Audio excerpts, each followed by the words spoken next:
लोकसभा चुनाव के अंतिम चरण यानी 7वें चरण को लेकर तमाम पार्टियों ने अपनी ताकत झोंक दी है उन तमाम सीटों पर जिस पर हार जीत का निर्णय होगा।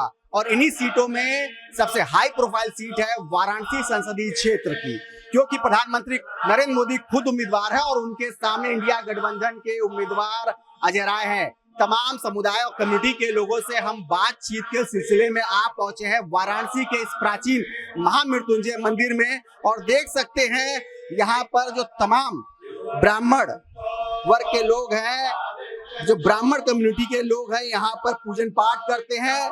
दिन रात यहाँ पे मंत्रोच्चार होता रहता है और जो न केवल प्रदेश बल्कि देश के और विदेश के भी कोनों कोनों से जो यजमान होते हैं वो यहाँ पर अपने पूजा अनुष्ठान को कराते हैं। और देख सकते हैं कि पुजारी यहाँ पर जो बनारस के मतदाता है, ब्राह्मण वोट हैं, वो यहाँ पर दिन रात पूजा अनुष्ठान करते हैं, चाहे यहाँ आने वाले यजमान खुद हो, चाहे देश विदेश में बैठकर भी आपकी सेवाओं का लाभ लेते हो। लेकिन इसके अलावा बनारस में जो ब्राह्मण मतदाता हैं, जिनकी संख्या 1.5 लाख से ज्यादा की बताई जा रही है, उनका क्या मूड मिजाज है? अपना नाम। आचार्य आशुतोष द्विवेदी, बनारस। यहाँ पर ब्राह्मणों का एक मत है 400 पार, क्योंकि ये सरकार काम कर रही है, लेकिन कहीं कहीं पर ये सरकार कुछ गलत काम भी करती है जो महंगाइयों को इतनी बढ़ा रही है। हम चाहेंगे सरकार महंगाई को कम करे और हम हमेशा 400 पार का ही लक्ष्य मानकर चल रहे हैं और हमें कोई शिकायत नहीं है, लेकिन महंगाई को कम करे, यही मोदी सरकार से हम कहना चाह रहे हैं। और यही ब्राह्मणों का मत है कि मोदी सरकार जो राम मंदिर पर काम किया है, काशी में काम किया है, अब मथुरा की बारी है, यही ब्राह्मणों का उद्देश्य है और यही लक्ष्य है। दोनों बातें इन्होंने कह दी, कहीं एक तरफ महंगाई की भी मार की बात कही और जो एक धर्म की बात की है, चाहे मंदिरों की बात की है, उसकी भी बात इन्होंने कर दी, चाहे मथुरा हो, चाहे बनारस हो, चाहे अयोध्या की बात हो। लेकिन जो वाकई में क्या समस्याएं बढ़ी हैं कि आपकी इच्छाएं बढ़ी हैं? समस्याएं तो है, लेकिन सब कोई चाह रहे हैं कि 400 पार ही हो, क्योंकि राष्ट्र का कल्याण हो। राष्ट्र के लिए तो काम कर ही रहे हैं और आगे करते रहें। राष्ट्र के लिए काम करते चले आ रहे हैं, इनका कहना है। 400 पार का खुद इन्होंने नारा भी दे रखा है। लेकिन क्या लग रहा है, बनारस में कोई समस्या नहीं है, कोई दिक्कत नहीं है? बनारस समस्या विहीन हो गया है? चाहे बनारस की समस्या हो, प्रदेश की समस्या हो, चाहे देश की समस्या हो, ब्राह्मण जो मतदाता है वो क्या सोचता है? क्या वास्तव में सब कुछ अच्छा चल रहा है?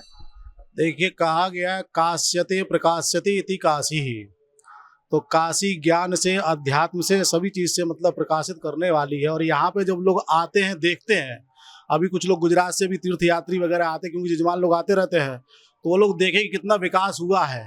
पहले लोग आते थे, बहुत गली वगैरह में जाते थे, परेशान होते थे, तो विकास तो हर जगह चल रहा है। लेकिन हाँ, एक चीज है, जो महंगाई जो चल रही है उस पर थोड़ा कंट्रोल होना चाहिए। महंगाई की बात भी हो रही है और साथ ही साथ इस सरकार से ये उम्मीद हो रही है कि महंगाई पे नियंत्रण लाए। लेकिन 400 पार का नारा आपके साथी जो बैठे, बाकी जो ब्राह्मण लोग हैं, पंडित जी लोग हैं, उन्होंने ये बात भी कही है। तो क्या वाकई में, क्योंकि कभी जो ब्राह्मण मतदाता है कमलापति त्रिपाठी के समय से कांग्रेस का पैरोकार हुआ करता रहा, कांग्रेस के वो मतदाता एकदम कोर वोटर माने जाते रहे, अब क्यों इतना बदलाव आ गया? जो राम बुलाए हैं वही हम लोग वैसे ही बुलाएंगे। फिर से जाते हैं, तमाम पुजारी यहाँ पर मौजूद है, अनुष्ठान पूजन में ये बिल्कुल अपने लगे हुए हैं।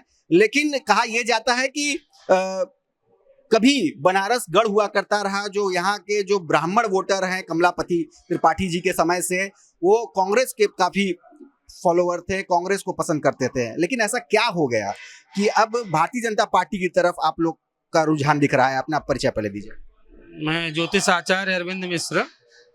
देखिए, जो तुलनात्मक अध्ययन किया जाता है ना कि पिछली सरकारों ने क्या किया, तो हम लोग बहुत समय से यहाँ पर हैं, बहुत सारे सांसद आए, बहुत सरकारें आई गई, लेकिन काशी के विषय में किसी ने नहीं सोचा। काशी के विषय में जिसने सोचा, काशी के विषय में जिसने सोचा, तो हम लोग उसके विषय में सोचते हैं। ठीक है, और बात सिर्फ किसी एक पार्टी की नहीं है, बात यह है कि हमारे सनातन की परचम को कौन लहराए, हम किस पे विश्वास करें कि जो हमारे सनातन को जब जब धर्म रहेगा तो हम रहेंगे, हम धर्म के रक्षक हैं, तो जो हमारे धर्म को जीवित रखेगा तो हम उसके लिए खड़े होंगे। तो जब एक तुलनात्मक अध्ययन करके हम देखते हैं कि हमारे धर्म के साथ कौन है, कौन सी ऐसी पार्टी है, तो जो विपक्ष है वो इस मामले में बहुत कमजोर लगता है। विपक्ष का जो कई मुख का जो रवैया है वो आने वाले समय में कभी कुछ करने लगते हैं, कभी कुछ करने लगते हैं, तो उनके ऊपर कैसे विश्वास कर लिया जाए।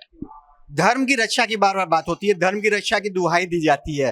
तो हमारे साथ और भी यहाँ पे पंडित जी लोग मौजूद हैं।